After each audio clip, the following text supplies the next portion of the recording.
Good morning and welcome back to season 2 of the Creator Sessions. This show is a little bit of a change of format. We're going to be not live, we're going to be creating video content and audio content that's going to be live across all audio platforms under the Creator Sessions. It's about mindset, it's about entrepreneurship, and it's about career growth. So we're hoping to create short form formats for you with real takeaways so you can actually learn something from these shows, take them away and apply them to whatever you're doing. So, it's so cool to be in this new home. It's a new space. Where are we? It's a new Crate Group headquarters, I would say. The new space that we've been working on for the past couple of weeks. It is. There's been a lot of work in the background. We are expanding, tripling the size of our office space. We're in about 2,100 at the moment, 2 floors below. This is around about 6,000 square feet. So there's a lot going on. You're going to see some of the guys walking around. They're going to kick us. They're going to kick us out. They don't know we're filming in here. Exactly. So I think before it gets too busy, in the space, we wanted to dive into, like you said, it's going to be short form and hopefully impactful, and people can take away some information from this. So we are in a new space, and you know, for a lot of people that are taking risks and probably thinking about new adventures and new decisions, big decisions to take. I mean, this is one of I would say a super huge commitment for the business. It is. It will impact the group in total, and also it's a bet on it's a decision that we all collectively have to make in terms of a risk that we have to take. We do, and so look, talking about risk taking, it's one of the things we wanted to focus on as the core of this show. Risk-taking comes down to decision-making, and when you're taking large risks, decision-making often is impacted by multiple variables, multiple things. You don't necessarily have all the information that you need to make the decision, but you have to work with what you do have. One of the things that we look at when we look at making these big, bold decisions, and sometimes these are decisions that once you press go, you're not necessarily able to backtrack from. So let's say, there's a lot. You sign a contract. You sign a contract. 5 years. Exactly. You sign a contract. You're moving forward. We've signed a 5-year lease here. It's a big commitment for the business. But how do we make these sort of decisions? If you're at home, you might be thinking about leaving a job and starting your own business. You might be thinking about pushing hard for a promotion, leaving a company to go and take another job. In this market at the moment, it's like there's a lot of turmoil, there's a lot of change, there's a lot of uncertainty. So how do you make decisions in this sort of environment that you don't then fall flat on later on later down the line? And one of the things that we spoke about was how Richard Branson makes decisions. And there's 4 key things that he uses to make big decisions when he's looking at how do I look at the information I've got and how do I make these big decisions? Case in point, he decided to sue the UK government when he lost a contract for Virgin Trains, and this is worth billions. And he lost it to one key competitor. He looked at it and he didn't respond in the press. He thought, let's take a step back and let's have a look at the situation before I then decide which route to take. His lawyers told him, you've probably got a 10% chance of winning this case with the UK government. He looked at all the information he had available and he was like, let's do it.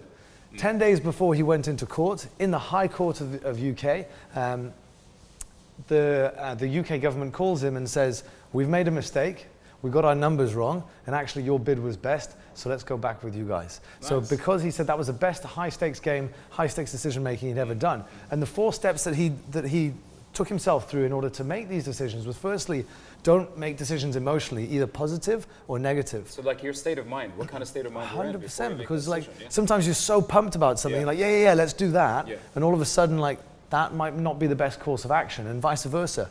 If you're pissed off and you're upset about something, and you think, right, well, let's say you're dealing with a team member, let's say you're dealing with a boss, you might make a snap decision that afterwards becomes or even like negative. I said before, like the market. I mean, depending on your state of mind really impacts the decision making or incapacity of making any decisions. Exactly. Because you might also decide that it's too much for you and maybe you'll do nothing, and that even is a bigger problem as well. But there's always a process. I mean, these big bold decisions, they may seem from the outside like somebody just came out of nowhere and decided to take that decision. But there is almost like a theory that you can practically put in place to avoid or to calculate the worst case scenarios, or even to be aware of what to expect. Yep. So some of them is like, I mean, Tim Ferris talks about fear setting, and there's also there's goal setting and there's fear setting. I think fear setting is also as important as setting goals for yourself. Yeah, fear setting, but take the guys through that. Fear setting is a super strong technique that Tim Ferris, you can have a look at his TED Talk, discusses and how to make big decisions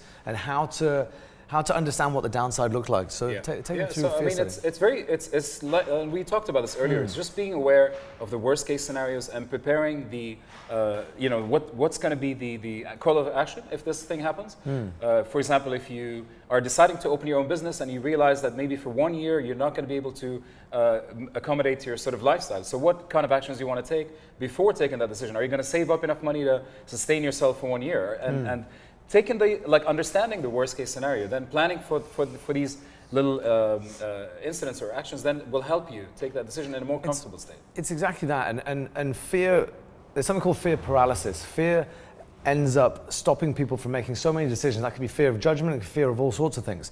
But the real gem in this is if you actually sit down and you write down, okay, when you do your fear setting, you write out exactly what is the worst thing that could go wrong if this decision doesn't go my way. So you really write all of that out. And once you actually visualize it, you realize that it's not so scary, because then you can start to say, okay, well, if this happens, I would do this, and then I would do this, and then I would do this. And now you've got a plan. So it's the fear of the unknown that stops people from making so many decisions. But if you just go deep in that space, then you can actually work out, okay, well, you have to define what the unknown is. If we go back to Branson's 4 steps, that first one being don't make decisions on an emotional basis. The second one is very aligned with this, which is actually working out what all of the different variables of the downside are. What are all the different things that could go wrong? So once you've laid all of those out and you say, right, well, if I make this decision, these are all the things that could go wrong. And that could be with the decision itself, but also if you're running a business as we are, we make one positive decision, often there can be a knock-on negative decision somewhere else. So you need to understand what all the ramifications of your decision are. The larger your decision, the more can go wrong from a positive and negative perspective. And sometimes also don't put too much pressure on trying to understand or cover all of your bases. I think it's important to adopt a theory to make decisions. And once that theory is in place, whatever comes along the way, you'll know that you're practicing that theory. So a lot of us sometimes fall into the habit of fear and overthinking. And I think both of them go hand in hand because, let's say, I mean, it also causes a lot of anxiety for people where they're just overthinking about the same thing and they're unable to take a decision because they're facing too much pressure, but it's all in their imagination. Yeah. And they haven't really even taken like one step further yet. So and the overthinking creates that fear paralysis, right? Exactly. And that's often one of the issues. The other thing that Branson talks about is not losing sight of the big picture. So actually understanding, as I said, that there are many ramifications of your decisions, but also understanding, look, what are the positives that can come from this? What are the negatives that can come from this? And how does it fit in with everything else? You can only do so much in a week, in a month, in a year. So if you decide to do this project, that means you're probably not going to be able to do this project. Yeah. So you need to prioritize. Exactly. So you need to understand, what does the big picture look like? Yeah. I can only do, let's say, 3 key projects at any one time, and that means I'm going to completely disregard another 3. Are those ones the right ones to be doing, or are these ones the right ones to be doing? And that goes under priority setting. So understanding what are your priorities and then making decisions based on that. But I think there's a lot of us that sometimes fall into the process or habit of overthinking and then putting themselves in a fear state with then making decisions based on that fear state, like you were saying earlier. Yeah. So like a few things that I would recommend and then it's a negative mindset to make that decision. Exactly. Right? And that brings us to the mind-body connection. I think there's something there that a lot of us ignore, is that once you're in an anxious state, like we can all, I think, agree that if we were to describe somebody, let's say, who's depressed or anxious, and like what kind of physical state he's going to be in. They're probably going to be sort of, not too sort of talkative, their voice is going to be low, a bit tired. Exactly. So if you notice that this is your state, your physical state, try to change your physical body. Move around, change your environment, and then see how your mental state will start thinking. And it's simple movements of just like, try to change your tempo of voice. Go for a run. Go for a run, meditate, work on your breath work. There's a lot of things that you can implement to change your mental state, and then revisit that same idea again, and you'll notice that you're able to actually make better decisions, or actually like be more accepting of new challenges and letting go of that fear. Yeah, I mean, look at like Tony Robbins talks a lot about getting into flow state. He really, really prioritizes that over everything, because he understands that when he's in this state of flow, he's able to deal with everything that he has in front of him very, very easily because he's just in the groove. He's just got that going, and he really focuses on the body and mind connection, as you said, and really, for example, before he comes out on stage, and I don't know if you've seen this guy, but he's just next level. I mean, an event that I was at, he was 14 hours on stage. I don't think he even went to the bathroom. That's it was great. just, it was outrageous. I think he stopped for about 20 minutes for some food. Yeah. But before he goes on stage, he's got like a trampoline. He bounces up and down. In his house, he's got a plunge pool, It's exactly that, like, ice pool. It just changes your body, your right? physiology, and being aware that it's both connected. It's like you can never change your state of mind if you haven't paid attention to what your body state is in. So they're both linked, and if you feel like you're getting stuck in a certain thinking process, change your body. Leave your thinking process alone and try to go for a run. Yeah. Go to the gym. Go meditate.